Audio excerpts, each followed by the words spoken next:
But do I have to turn off the volume here or no? No, I It don't doesn't think matter. so. Okay. No, we should be good. Okay. Thanks everyone for joining us. Thank you for those in person and on Zoom. I just have a quick little discussion guidelines script to read and then we can get started. Hello and thank you for taking part in 2021's DiverseU Building Community. Before we begin, I would like to note that we are recording each DiverseU session so that we can make them accessible after the event is over. Please keep this in mind as you engage in this space, as your questions and comments will be included in the recording. DiverseU is an opportunity to engage in civil discourse and dialogue through listening and learning. The ground rules are in place to assist our presenters in maintaining dignity and respect in those spaces. Here are a few guidelines for participating in the discussion and how we can better serve and respect this learning experience for everyone involved. Guideline 1, communicate direct personal experience and not secondhand experiences. In doing so, we rely on I statements like I was affected by an incident where, and I know in my own life I have experienced. Guideline 2, speak for yourself, not as a representative of any group or any other person. Along the same idea, do not single anyone out to be an expert in order to speak on behalf of any group. Guideline 3, if you do wish to reference studies outside your own experience, we invite you to cite academic studies collected from the various academic journals and databases, such as those available through the Mansfield Library. Guideline 4, be respectful and courteous throughout each presentation, whether you agree with the presenter or not. Our central mission here is civil discourse. Be mindful of the amount of space you are taking up and allow others to share in the dialogue. Guideline 5, be mindful that many of the presenters are in a place of vulnerability due to the personal nature of each topic. As an institute of higher learning, we depend on the Student Conduct Code to ensure each presenter is treated with dignity and respect. Guideline 6, active listening is more than hearing. It is expressed in our presence in the room. Based on this fact, we ask that while in the learning space, you silence your phone. If you do need to text or talk on the phone, we ask that you respectfully step outside of the meeting space to tend to those communications. These rules apply to individuals and groups that are not students, and we will enforce them should poor conduct occur from any person. Thank you for coming, and now I will turn it over to our presenter to begin. Thank you so much, Cal. So let me thank you to those of you in the room. And for those of you on Zoom, could I just get a thumbs up that you can hear me and also see the slides clearly? Excellent. Okay, so welcome. And before we start, I just want to say thank you to to Cal for being here and to all the DiverseU organizers and volunteers who have worked to put together this really important annual event. I don't know how many years, is this year 15? Yeah, so it's quite a wonderful event that we have here on campus. I'm also really grateful for the opportunity to talk with you about a topic that I'm quite passionate about. So the plan is that I will speak for about 20 or so minutes, and then there'll be time for questions. The session will not take up the entire time, but I'm happy to stay for a while afterwards if anybody wants to share or have some discussion.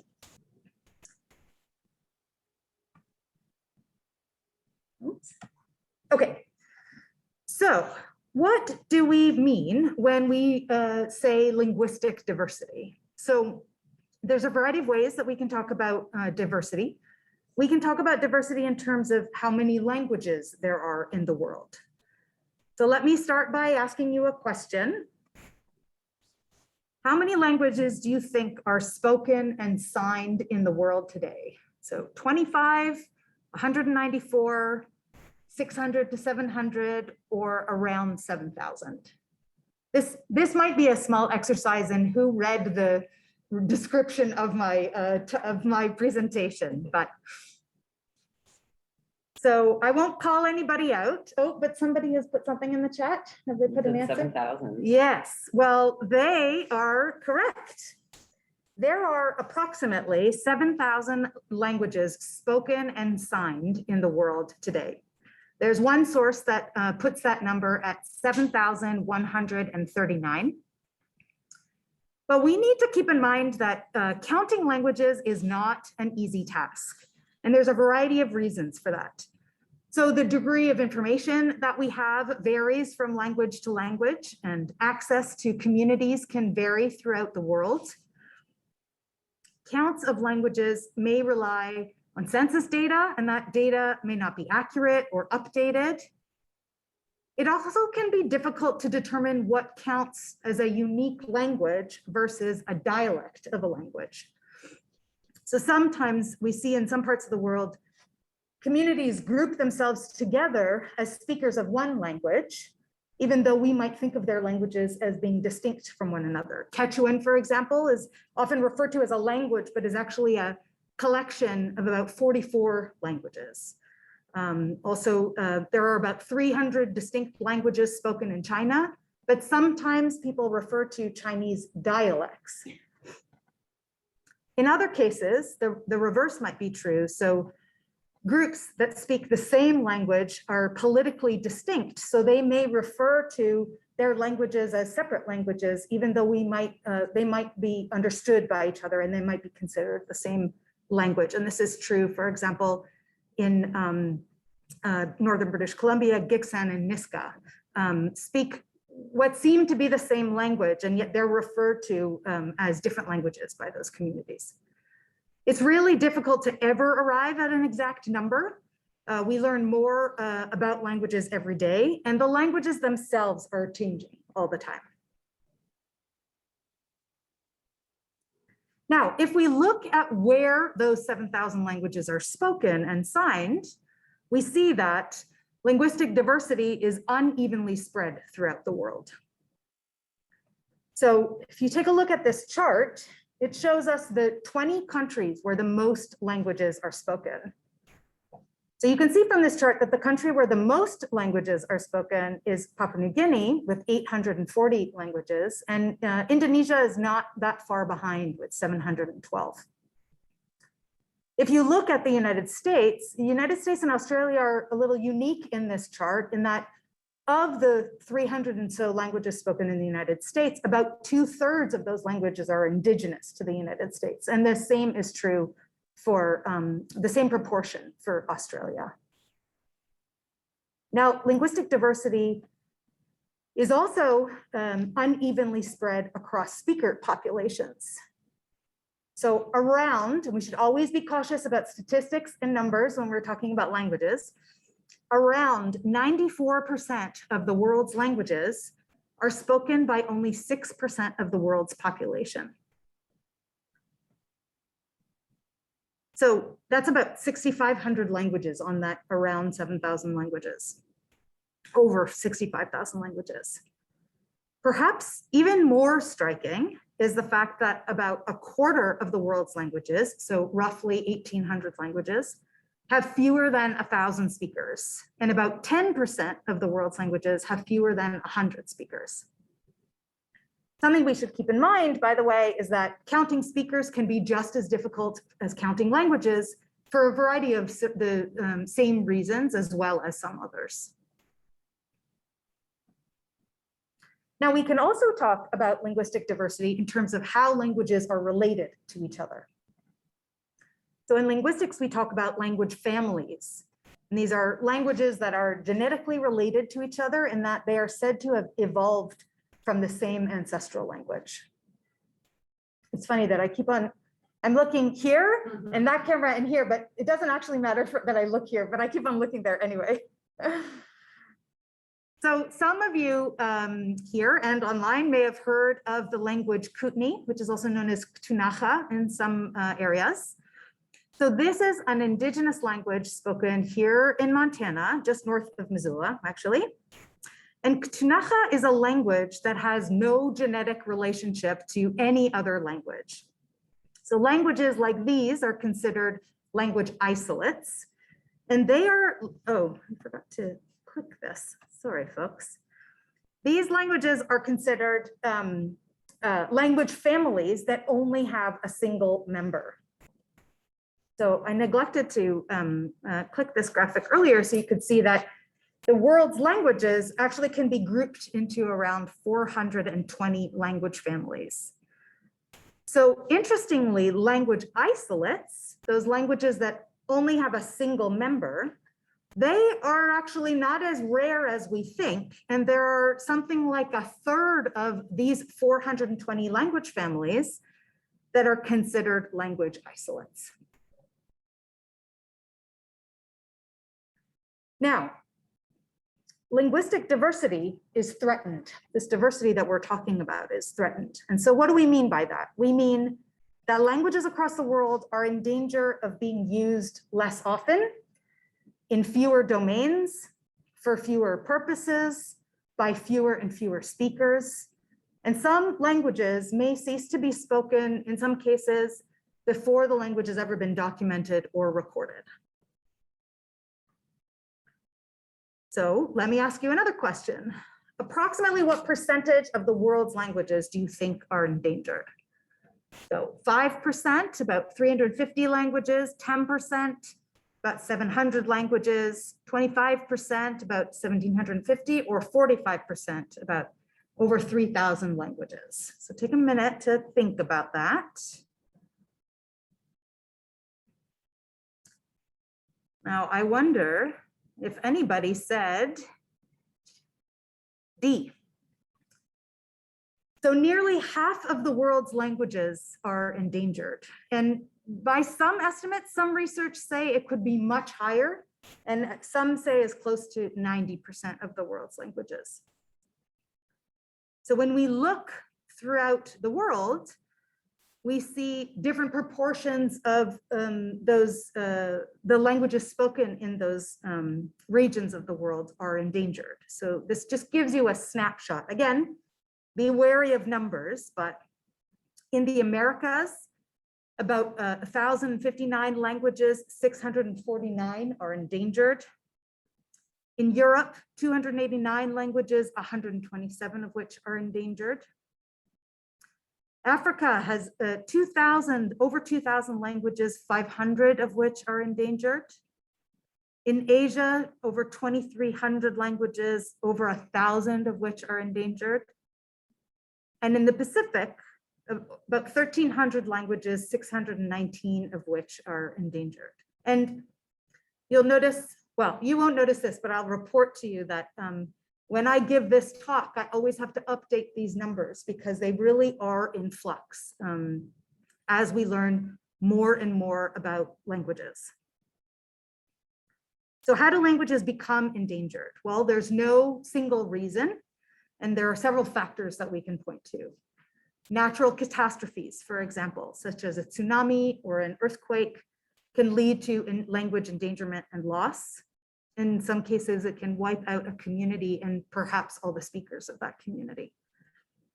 War, genocide, displacement can lead to language endangerment. Quite commonly throughout the world, and this might be very familiar to us here in North America, is the pressures from a dominant group to assimilate. So the pressure to give up a language in place of a dominant language. And in some cases, these pressures also involve endangerment of cultural and ethnic identity as well. Even fewer opportunities to use a language, like in school, or language not being represented anywhere in media, those are also ways that the issues that lead to language being further marginalized. So why should we care about linguistic diversity or language endangerment? Well, because linguistic diversity matters. So why does linguistic diversity matter? Well, for a lot of reasons. I'll give you just a few. So first, language is a form of identity that is intricately connected to who we are. And I want to share this quote that I'll read from Dr. Richard Littlebear. You may have heard of him. He's the president of Chief Dull Knife College here in Montana, and also a speaker of the Cheyenne language. And he says, "Our languages mean much. They encompass whole linguistic solar systems of spiritual expression, whole galaxies that express universal human values like love, generosity, and belonging, and a whole universes of references that enable us to cope with an ever-changing world." Language is also a human right. and it is enshrined in Article 2 of the UN Declaration of Human Rights. Quote, everyone is entitled to all the rights and freedoms set forth in this declaration without distinction of any kind, such as race, color, sex, language, religion, political or other opinion, national or social origin, property, birth, or other status. In 2007, the UN also adopted the Declaration on the Rights of Indigenous Peoples. And Article 13 of that declaration reads, Indigenous peoples have the right to revitalize, use, develop, transmit to future generations their histories, languages, oral traditions, philosophies, writing systems, and literatures, and to designate and retain their own names for communities, places, and persons. UNESCO classifies language as an expression of cultural heritage. Languages with their complex implications for identity, communication, social integration, education, and development are of strategic importance for people and the planet. This is in UNESCO's words. When languages fade, so does the world's rich tapestry of cultural diversity.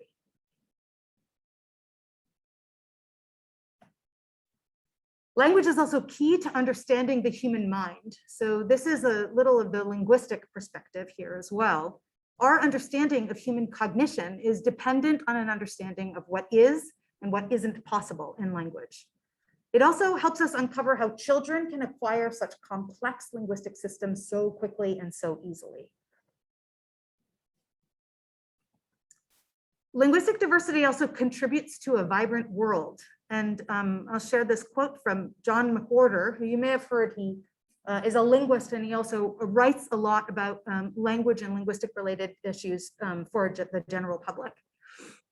He says, cultures, to be sure, show how we are different. Languages, however, are variations of a worldwide cross-cultural perception of this thing called life.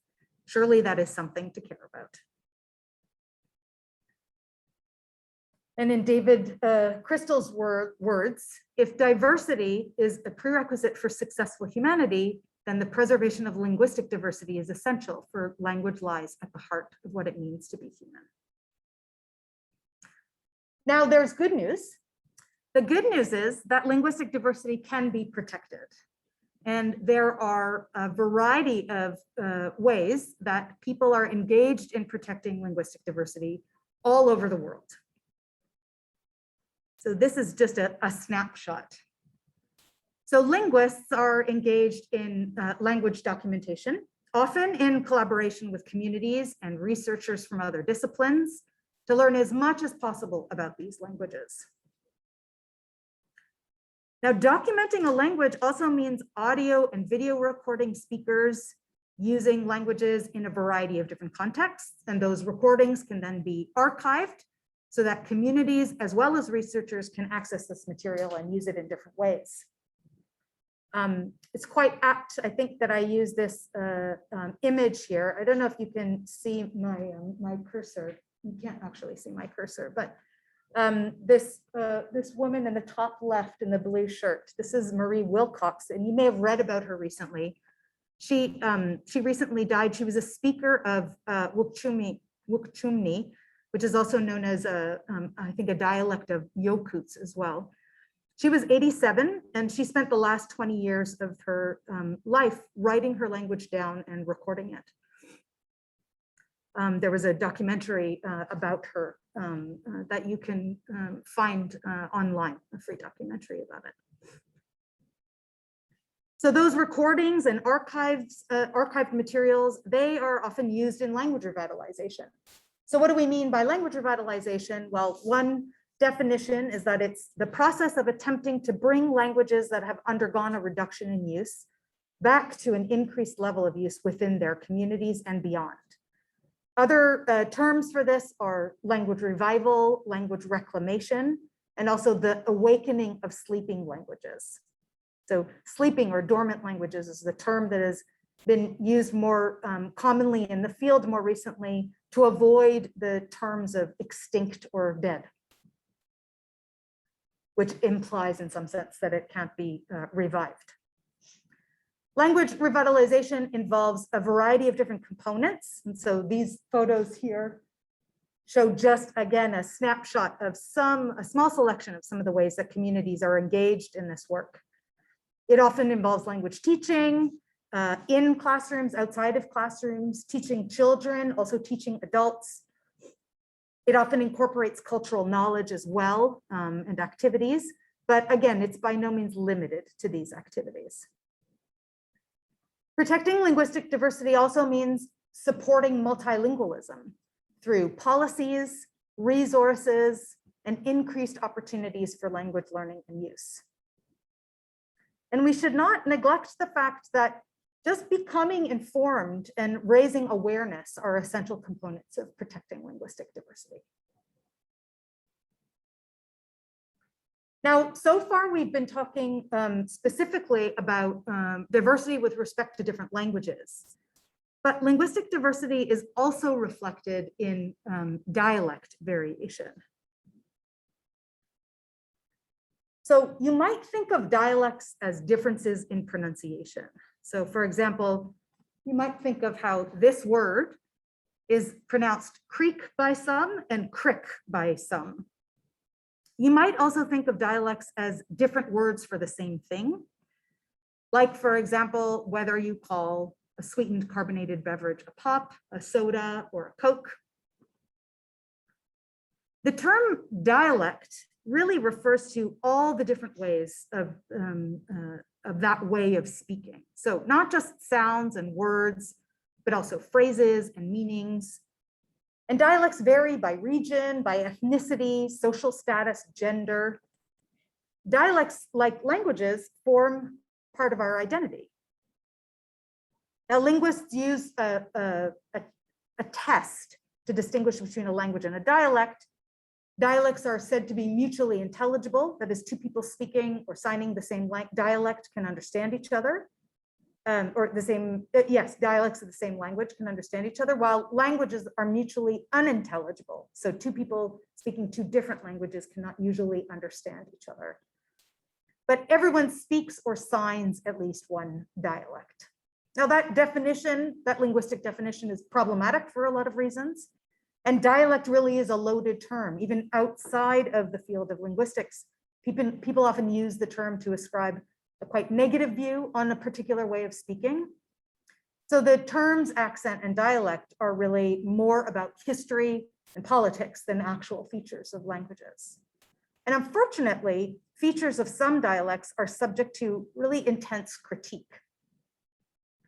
So these stigmatized features are really mistakenly taken to be errors instead of what they really are, which are systematic patterns of less socially favored dialects. So really, this is another way that linguistic diversity is threatened.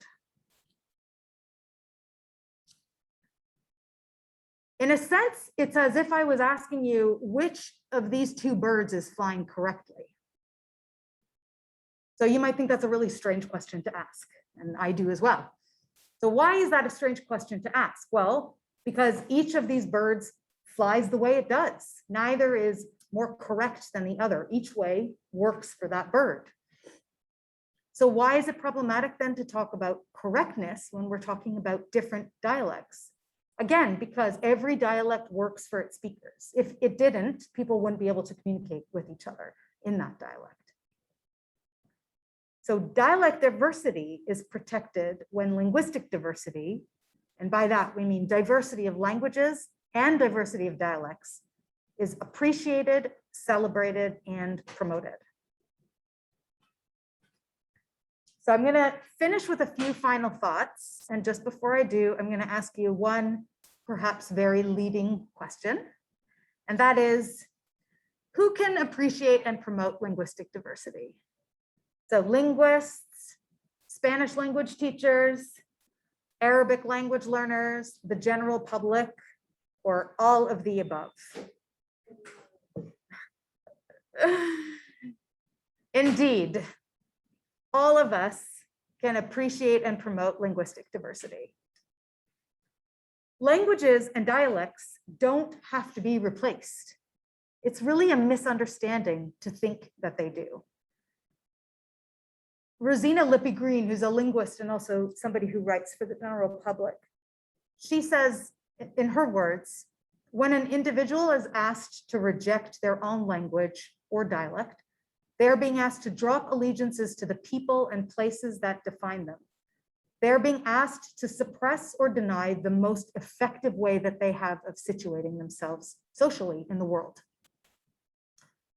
So instead, languages and dialects can flourish alongside one another.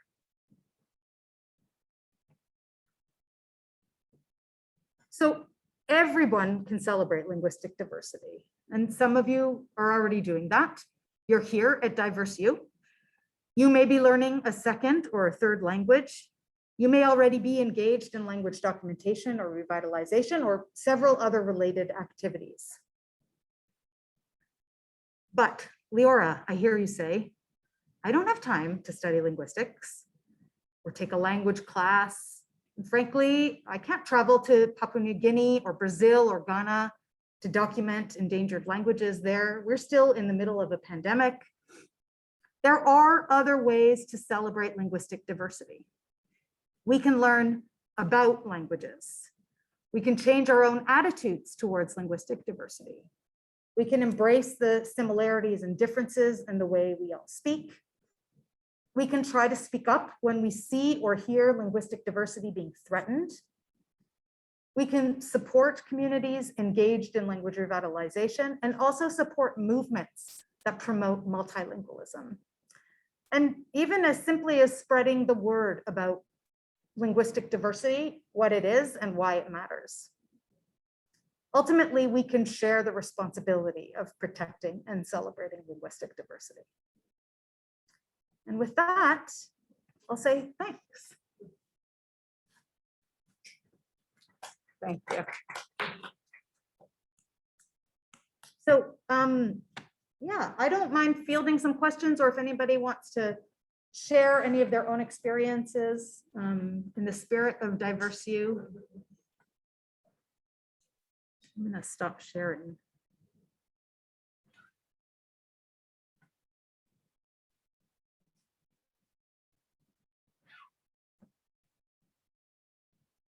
Does anybody have any questions? The languages that are endangered in Europe, like where are they? Oh, Just like, I don't know if that's something they can know. I don't. It's a good question, Will. We'd have to look at the, we'd have to look back at ethnologue. My guess is that a lot of them are, they're not in any one region, but they're throughout Europe, right? Because every country has these populations where there's a major language and there are minority languages as well across Europe. But I couldn't tell you what those 167 of them or what it is are. Yeah, it's a good question.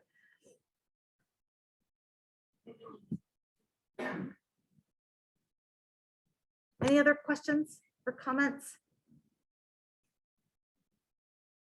I have a quick question, actually. Yeah. You mentioned earlier the distinction between a dialect and a language, where people speaking two different dialects of the same language should understand each other. Okay, so that's not, okay. So I was wondering if you could talk a little bit more about like things like idioms that don't translate well across dialects maybe, or like where somebody, for example, from the South saying bless your heart means something very different than, Sure. Yeah. Yes. So, but those, we would think of those as, you know, individual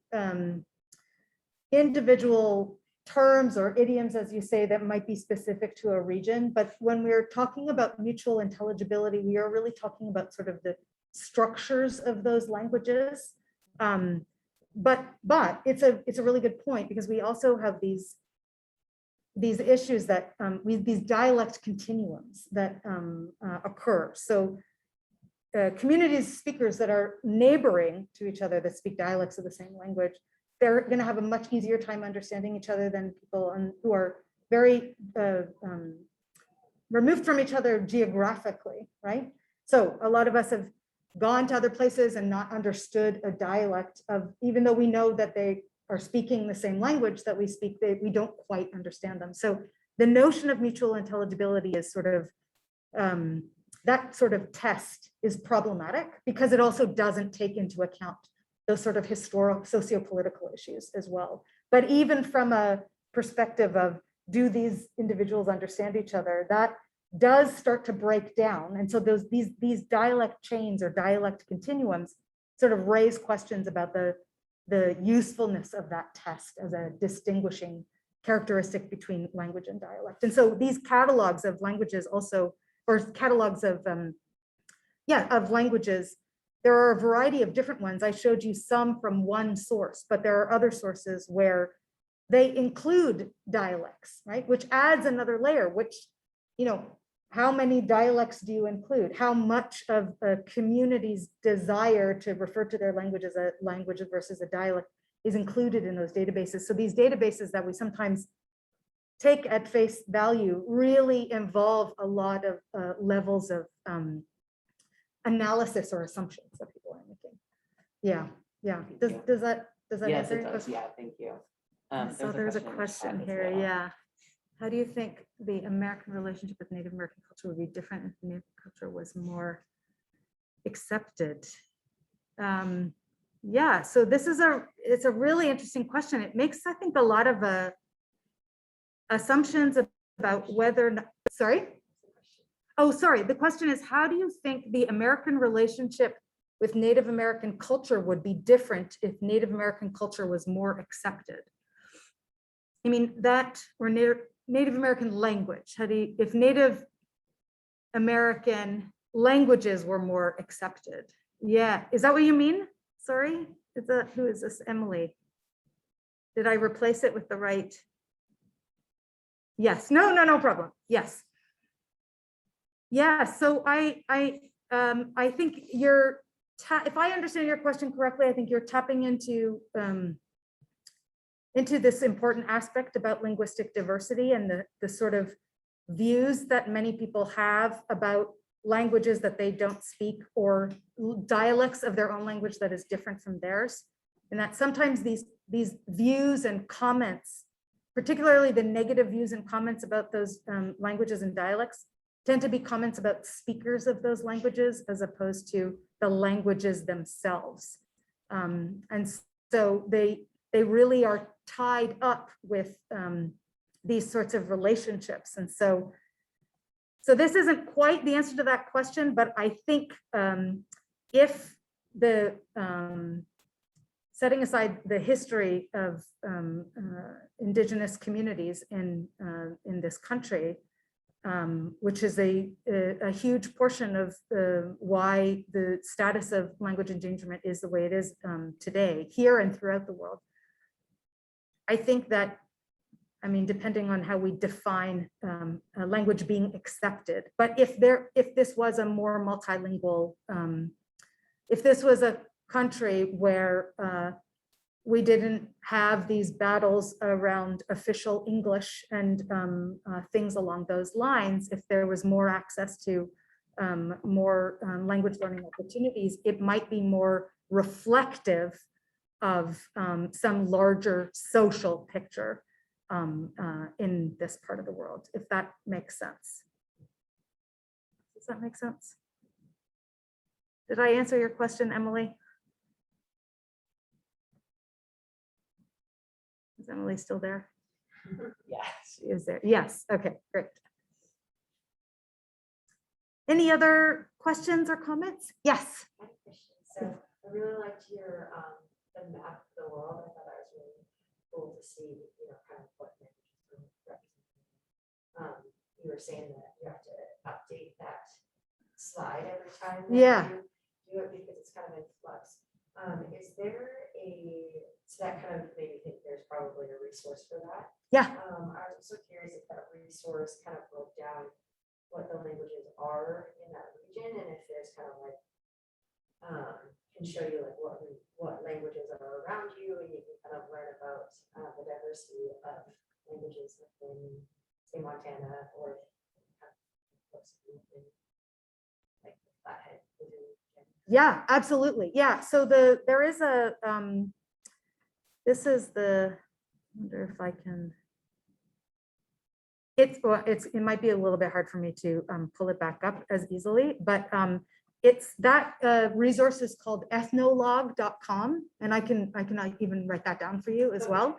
And it's not the only resource out there, but it is quite a thorough resource, and it's really focused on it's a compilation of information about languages spoken throughout the world, and it gives a whole bunch of statistics, some of which are dated, because our information about languages, as I said, is only as good as what we can find and what is reported, and sometimes communities don't want that information reported for lots of a variety of reasons, right? That also that resource wants to respect. And so with a UE also, it's ethnologue. Oh, sorry. Yeah, GUE, yeah. So, and a lot of resources you can search by country, you can search by language, sometimes you can search by dialect, and it does have a lot of information there. It also focuses on endangerment status in that resource, and a lot of sources, there are a variety of sources that focus particularly about endangered language status, or language vitality status is sort of where it's been the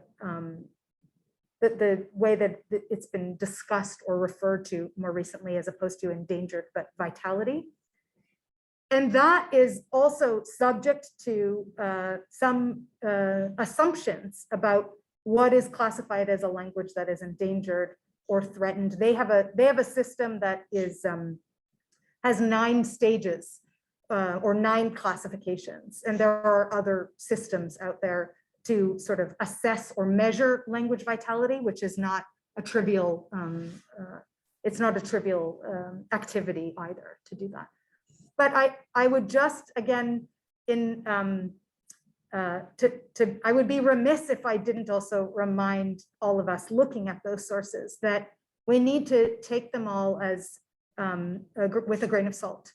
Because if you, for example, search in the United States there, it's going to give you one picture of the languages that are spoken there, but it may not reflect, for example, when you look at the languages in Montana, it might not reflect different names that are attributed to languages by communities.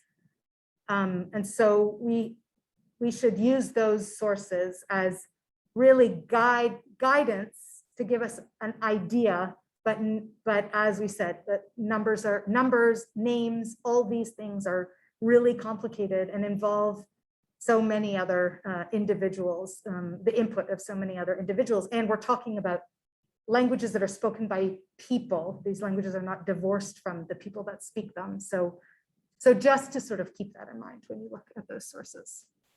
It was a bit of a longer answer to your question, but yeah, and I'm happy to share some other resources if you'd like.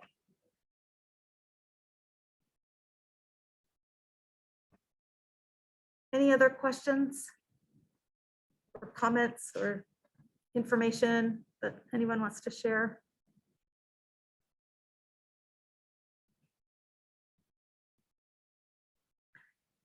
Well, I'm really grateful for all of you for being here in person, and for those of you online.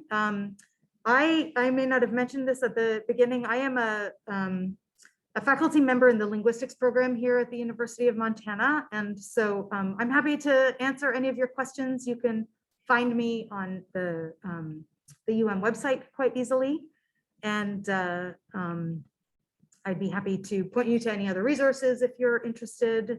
And yeah, thank you again for being here.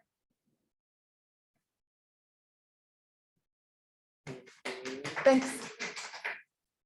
Shall I?